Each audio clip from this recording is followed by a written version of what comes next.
Morning. So glad you could join us today. We have a fairly small group of people who've joined us for this question and answer period, so we thought that we would treat it as a discussion rather than just as question and answer. But if you want to put questions into the question box of the webinar platform, you can certainly do that, or you can send your questions to the following email, drpi.questions@gmail.com. My name is Marcia Ryu. I'm the co-director of DRPI, and I have with me Paula Pinto, who has been a research associate with DRPI since we began. She is in Lisbon, Portugal. So maybe we can begin, Paula. I'm just thinking maybe we could begin with you talking a little bit about your experiences of actually working on the DRPI, with the DRPI methodology, and some of the things you discovered and learned and found out. I think that might interest our listeners. Sure, Marcia. Good afternoon, everyone. Here in Europe, it's afternoon already. It's really a pleasure to be here today and to be able to answer your questions and also share with you some of our experiences. As Marcia mentioned, I've been involved with DRPI since almost its inception as a project, contributing to developing the tools, the methodology. But it's really when I came back to Portugal in 2009 and 10 that I tried to implement the methodology in the country. And the experience of doing that has been really valuable and interesting in many different ways. The DRPI approach involves, as many of you already understand, monitoring the rights of people with disabilities across different areas. We gather and analyze information about the laws and the policies in place, but we also collect individual stories, and it's from those individual stories that we try to identify the key issues, the key concerns and barriers that persons with disabilities face in the country, and then we go to try to understand what does the policy and law in place, how does it address those concerns. And then we have a third very important area related to the ways in which society deals and understands disability, and we do that through the collection and analysis of media and to see whether there is already a change undergoing towards a rights approach, or whether we are still with a very medical and pathologizing approach to and understanding of disability. So we had a chance to undertake a project involving all these three areas in Portugal, working with disability organizations, developing linkages between university and disability organizations, providing an opportunity also to strengthen disability movement in Portugal. And it was very important using this approach for what the work that we started when we gathered those results, those stories, and we started to have a very comprehensive report about the human rights status of people with disabilities in this country. And what was really interesting here is how this approach, this model, this work has also strengthened the disability movement itself, provided with data that is grounded in scientific methods and therefore has a lot of power in itself. And so this power was in the hands of disability organizations, in the hands of persons with disabilities. And that made a big difference when it came to the moment where we had to write the parallel report for the CRPD committee in Geneva. the disability organizations in Portugal had data to strengthen the points that they wanted to make in that report. And therefore, the report was very well taken by the committee and was really useful in raising the issues with which the Portuguese state was confronted in the final constructive dialogue and in the final observations of the committee. So there is really this linkage between data, power in the hands of people with disabilities and their organizations, and then the ability to influence law and policy and try to make change happen in a positive way for people with disabilities in our country. So this would be the experience I wanted to share with you to start, but we are really open to all your questions, all your concerns also, and we'll be here to address those and try to feed you with as much information as possible. Thanks very much, Paula. That's fantastic. I was just thinking your experience in writing the parallel report using the data from DRPI would be very important for other countries to hear. We in Canada currently are actually writing our shadow or parallel report, and I know it's a difficult process, and I think what you did in Portugal is probably an international model for all of us. Well, we're very glad to share our what has been this process for us. What was this process for us? Yeah. I think what we thought we might do is unmute the people on the who are on this webinar, and if you want to just talk, you can tell us what you have to say. Or if you have questions, you can simply ask them, and we'll be able to hear them. It makes it more of a what they call a fireside chat than a webinar. Why don't we try it and see?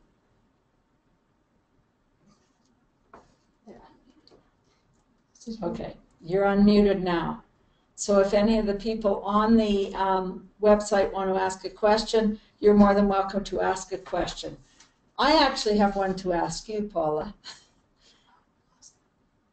I'm wondering, people often, when they're doing their parallel report or their shadow report, and when we look at the countries and we see what the country reports look like, they often tell us what the financial programs are, they often tell us what the number of services are, they tell us how many people get what you get in Ontario, which would be ODSP, or if you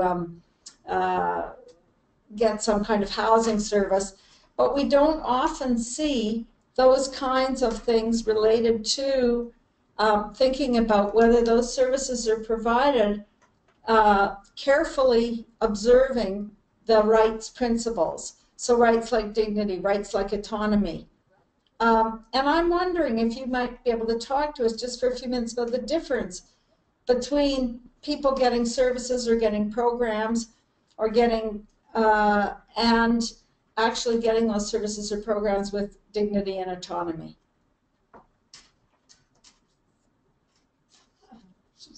She's muted.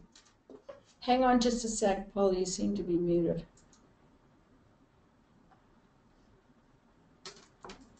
We're just unmuting you, sorry.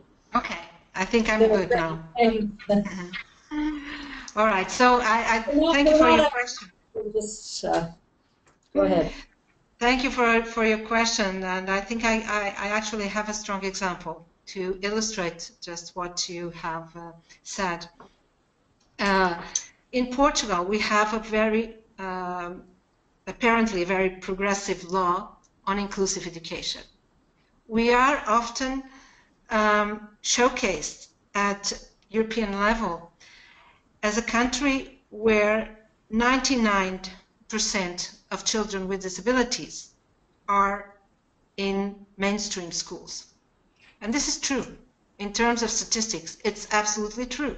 We have a very residual number of children who are still attending special classes or special centers, special schools. So in a conventional or traditional report, we would just have that number that would be really impressive and could be provided and put forward as an example of a very inclusive policy in the country.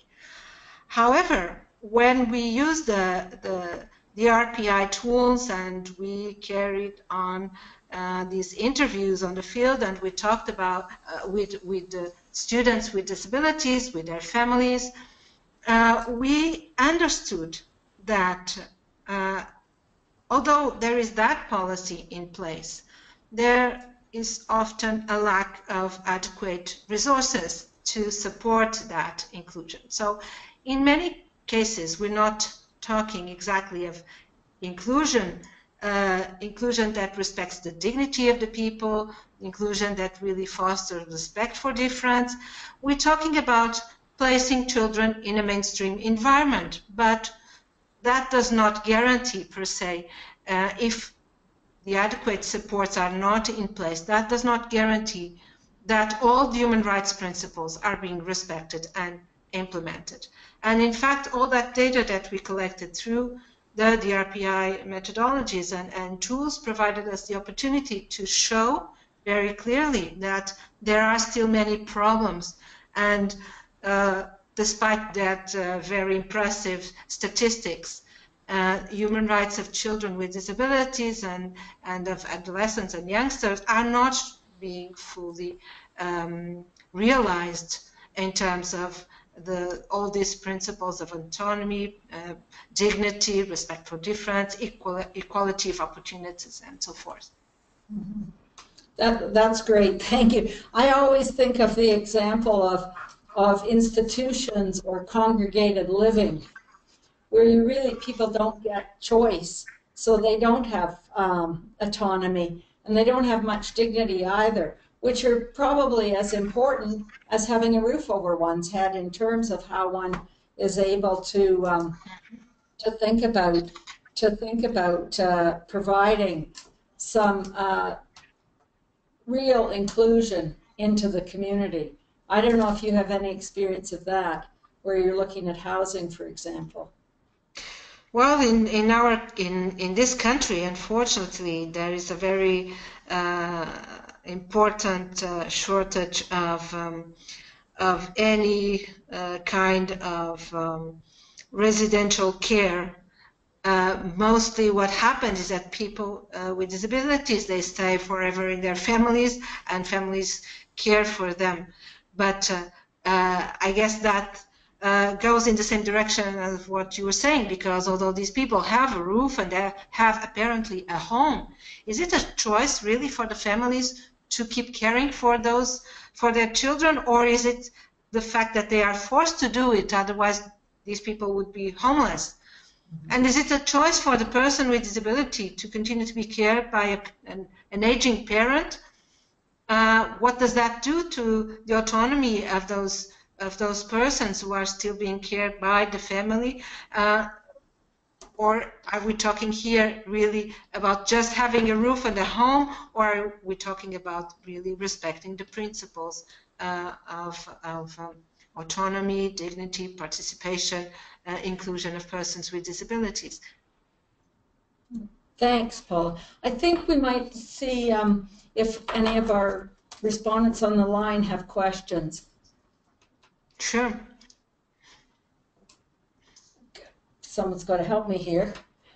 So they're right now they're unmuted if they want to. Okay, so the people who are on the line are unmuted, so if you want to ask us questions, you can, or you can type them in. Whichever you want is, you can use the questions box of the webinar platform, or you can actually just talk to us, whichever you want. They would have to enable their mute because they're both muted.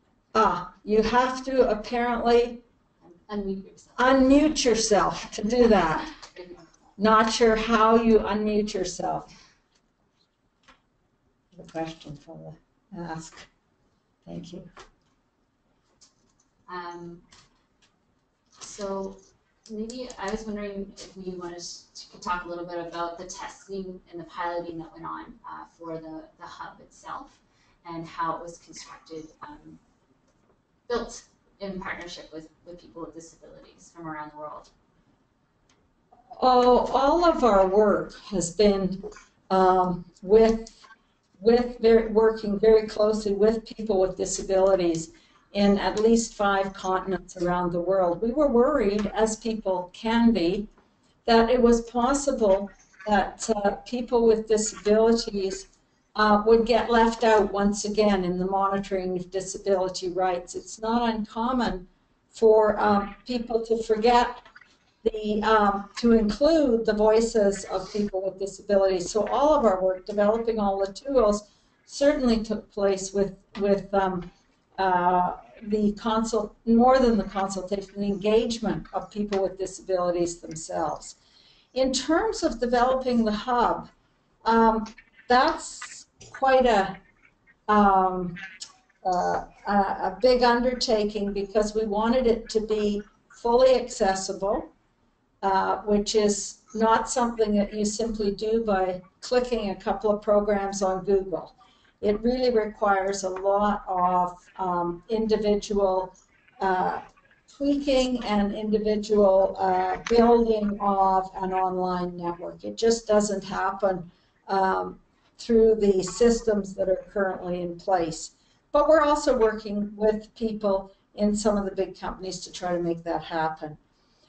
So we actually took the hub, and particularly the training modules, and we went out and we had groups of people on 4 continents come together from a variety of countries and actually spend a few days just trying out the training modules and the other pieces that are available on the hub, the training modules, the rights library, and the third one is the individual interviews.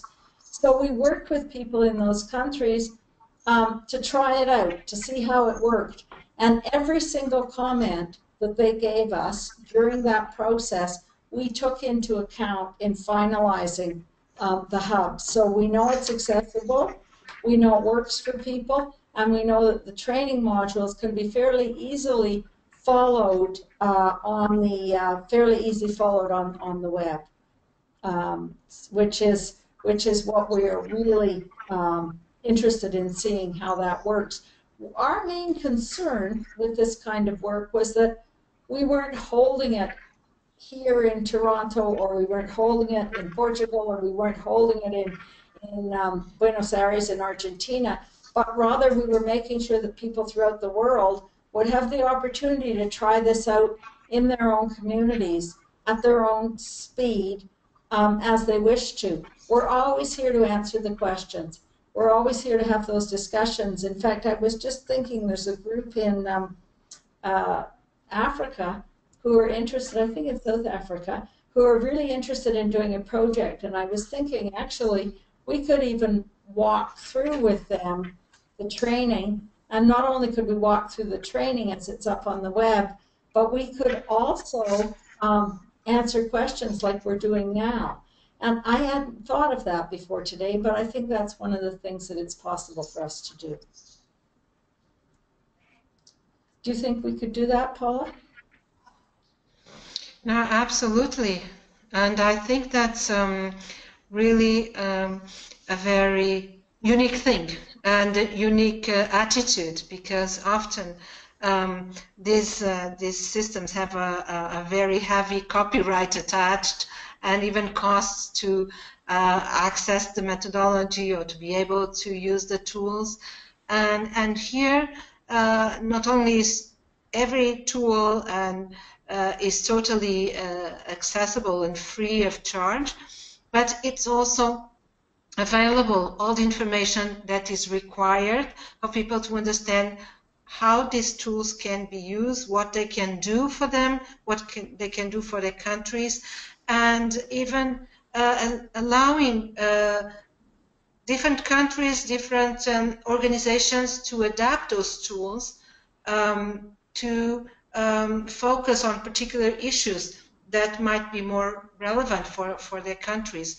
We have had that experience also some years ago in terms of, for example, adapting methodology to focus on gender issues or to focus on a particular group of people, like people with psychosocial disabilities. And so there's a very large possibilities of using these methodologies, and no problem with doing that. Mm-hmm. I think we'll need to consider that as we get requests coming in from various countries about possibly setting up a project. I think maybe we're going to want to consider, now that we realize that we have this all up on the website, and certainly answering questions is a pleasure, not a bothersome thing at all. So maybe we'll just look towards planning that. Mm-hmm. Do any of the people on the call want to ask us questions? What we could do is we could also maybe go through the hub a little bit too. Just to... The other possibility is we could go through the hub a little bit if you're interested in us doing that. Maybe we could just move through the hub. Paula, do you want to do that? You push on training manuals to start. Well, let's go back to the hub first. Sure. So yeah, so we have this site, DRPI hub.research.erq.ca, and here you find this information and all these different possibilities of exploring the manuals and the data that we have here. So the first is the training modules, and if I try to click here, see if this works like that. Well, in here you will find, clicking on training modules, you will find the set of modules that have been prepared, and like Marcia said, are totally accessible, and you can follow them at your pace. There are information, exercises that you can practice the knowledge that you are getting from the different modules. You can do them by the order that they are organized, or you can go specifically to one or the other that are your interest. So I wonder if I can show you here a little bit more.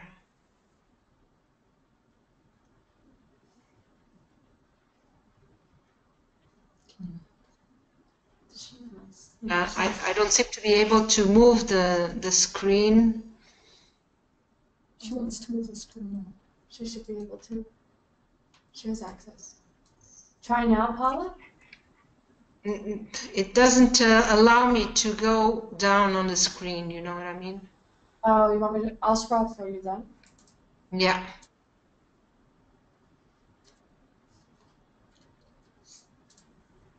I just wanted to show that part where they see, well, there are messages from Marcia Rioux and Bent Lindquist, who are the co-directors of the project. And then scrolling down, you have the modules.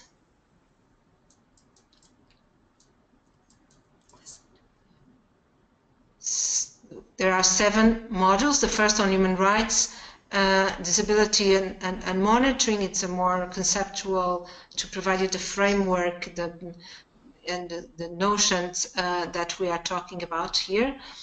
And then module 2 will focus on the individual experiences.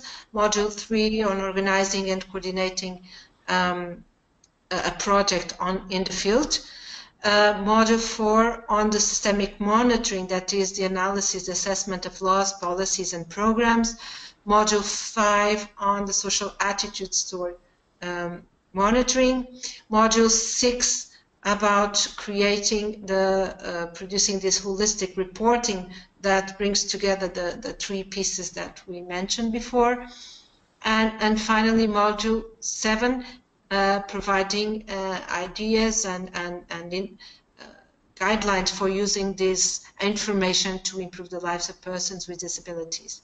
So in each module you will find the information, the knowledge there, but also some exercises and opportunities to practice these different skills that you are getting.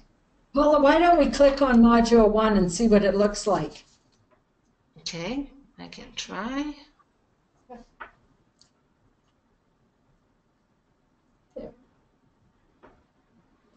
Okay. Can you see the scroll there, Paula? Yes, but I'm not able to move the. Yeah. All right.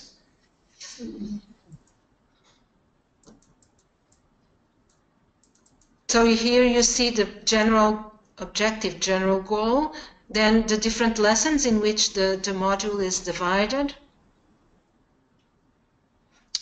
and then you can go on by clicking on the particular lesson that you want to take, and it starts.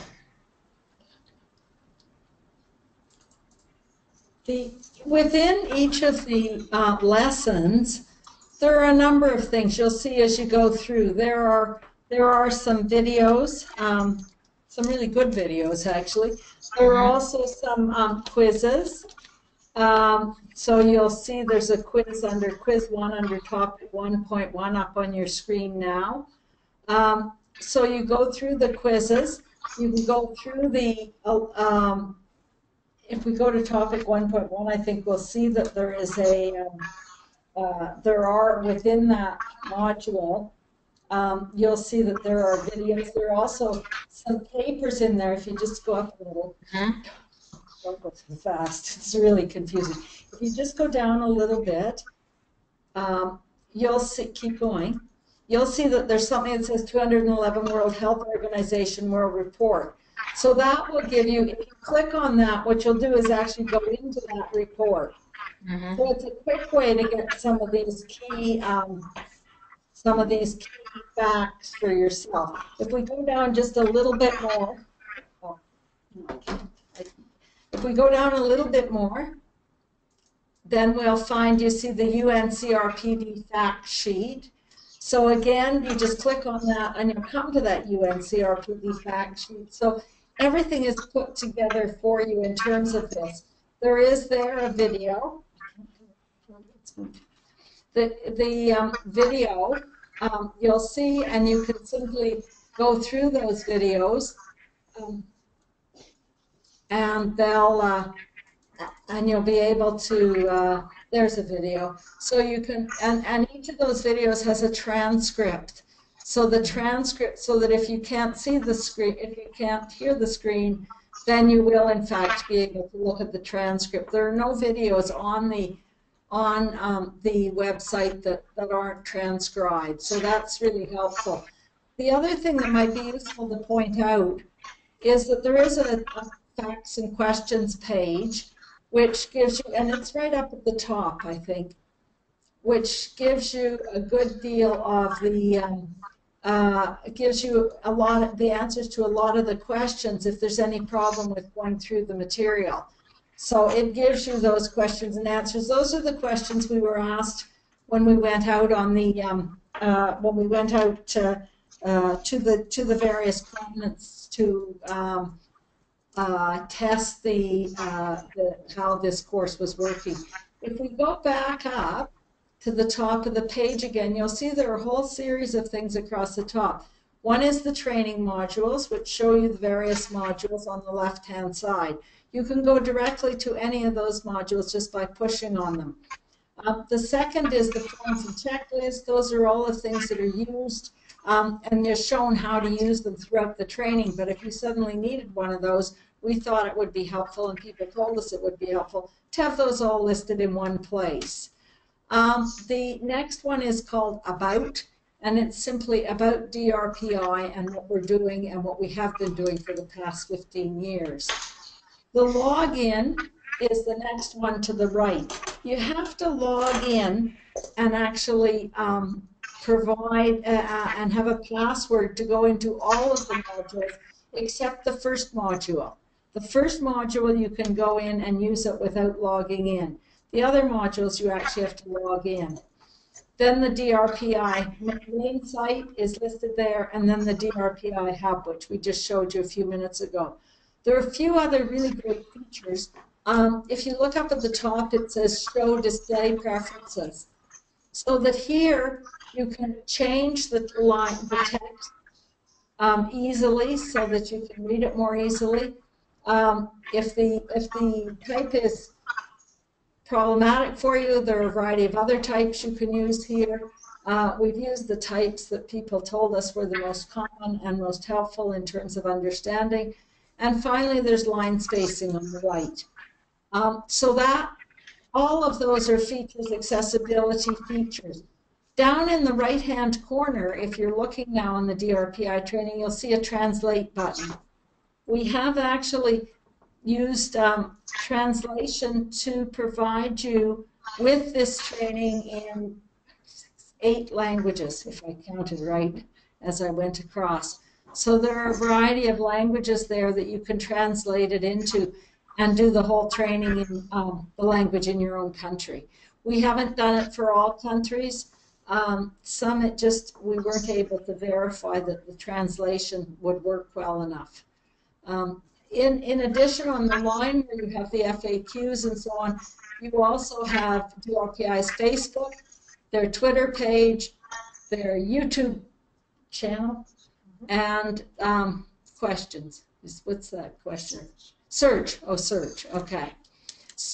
So those are some of the features that you have on the website itself that you might find useful and interesting. I think we designed the first module to be one that could be generally used by any group who just wanted to understand disability and human rights. That's what it's about. It's not, people need to have some basic understanding in what everybody in the world's talking about when they talk about human rights, disability, and monitoring. So we put that together so that that could be used almost by anybody. Particularly, it might be useful for organizations to simply put in that first module and have an organization or a DPO go through what it means to talk about disability and human rights. So that one is a module which is really designed to be publicly accessible. Well, they're all designed to be publicly accessible, but designed to be used in a variety of settings.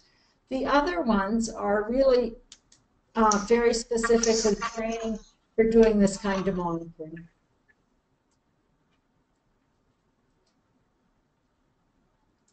We can go through some more, or maybe we could. I don't think we have any questions at the moment, so if we have no questions at the moment, I would suggest that maybe we sign off now.